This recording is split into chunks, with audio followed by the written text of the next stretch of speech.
Hey, I'm Dan Fitzpatrick, and I want to look at Yeti Holdings today.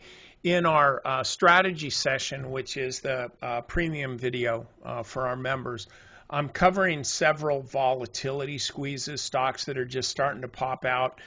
Some of the biotech stocks, the really low dollar ones, $3, $4, $5 stocks, look like they're going to have big days tomorrow. So if you're a member, definitely check that out. Check out the strategy session before the open tomorrow.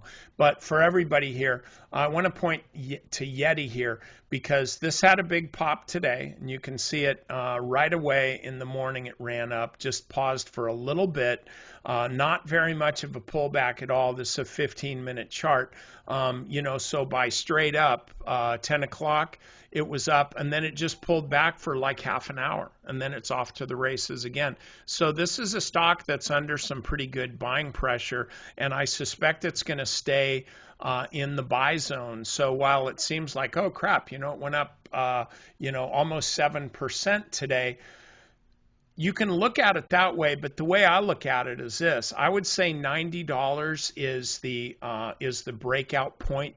That's the line of resistance. So if you look at this just from 90 bucks, it's up less than 3% on a breakout.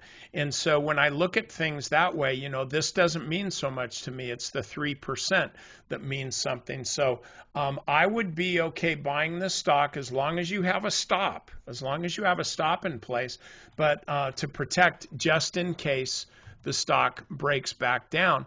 But I would be buying this stock and look for, say, an upside of maybe $100, something like that. So anyway, that's all I got for you. Hope you guys are having a good day, a good evening, and let's make it terrific Tuesday.